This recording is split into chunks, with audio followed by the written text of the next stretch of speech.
There are 2 areas to focus on when setting up to film an awesome vlog episode. 3 if you are using lights: audio, video, and lights. On the audio side of things, do your best to shut off anything that buzzes, hums, or squeaks in the area. Don't sit on a squeaky chair, and take off any jewelry that might be clanging around, especially if you talk a lot with your hands like I do. Basically, you want to minimize any unwanted background noise. Now, I know some places you won't have that much control over the ambient noise. For example, if you're shooting in a restaurant, they might not want to turn the music down for you.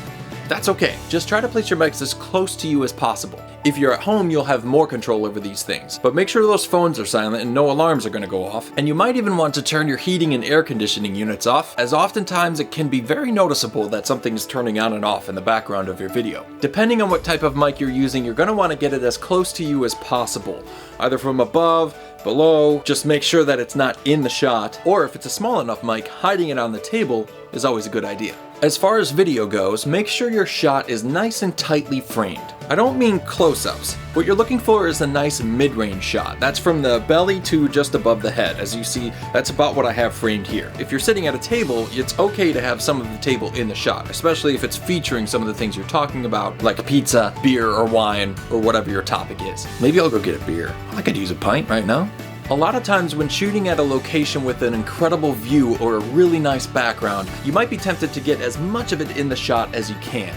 That's actually what you want to stay away from here, because the truth is, you're the main subject. As beautiful as the background might be, we don't want your viewers to get distracted by all of that. We want them to stay focused on what you're saying. Besides, it's a better idea to get specific shots of your views and scenery to use as B-roll that you'll edit over top when necessary. If it's just you in the shot, frame yourself slightly off-center, either to the viewer's left or to the right. That's called the rule of thirds, and it's a rule worth following because it's visually pleasing inside the frame. Also, it's a nice little touch. For some reason, it just looks more professional. If there are 2 people in the shot, stay tight. Try to keep it from belly to just above the head and your shoulder to your guest's other shoulder. Also, get your camera as close to you as possible. Every camera is different, but ideally, you don't want to use the zoom if you don't have to, especially if you're indoors and in a low light situation. The more you're zoomed in, the less light is getting through that lens into your image sensor. Now, if you have a lighting kit, don't worry about setting up a super creative lighting scene. All you're looking to do is fill your main subject with as much light as possible. I recommend a light on the left side of the camera pointed directly at your face, and then one on the right side of the camera, again pointed directly at your face. If there are 2 people in the shot, I recommend the same setup,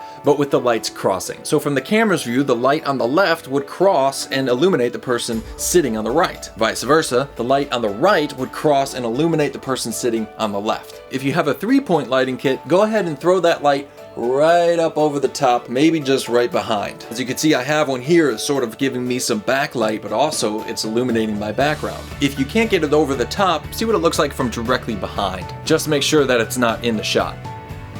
The lights I have back here that you can see are actually part of my scenery. The lights I'm actually using, you can't see in the frame. Try to stay away from what is called mixed lighting. That's where you use both your lighting kit and your household lighting. Mixed lighting can throw off the colors of your video. So to avoid getting into the complications of white balancing and post-production color grading, I'll just say stay away from mixed lighting if you can. You can get more and more creative with lighting as you go, but ultimately, when it comes to lighting, just make sure your subject is nice and bright and in focus.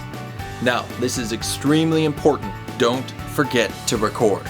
Record on the camera, and if you're using an external audio device, record on that as well. If you are using an external audio device, make sure you snap or clap in front of the camera before you get going with your episode. This will provide a visual cue for the editor to sync the audio with the camera. That's why they use these things on film sets. So once you're all set up, organized, and ready to hit record, just remember one thing. You got this! You go, girl! You're gonna knock this out of the park, bro. You tell them what you think about that wine. That product has been waiting for your review. Nobody saw that movie like you saw that movie. Makeup never looked so good on a face before. You're gonna crush it. Tons of people are gonna benefit from what you're doing. Your business is going to benefit from this. Everyone wants to hear what you have to say. You are awesome. You are fun. You are beautiful. And you are going to have an awesome episode when you're done. Alright, see you on part 4 of this series, editing, and thanks for watching. Be sure to subscribe, like, and share.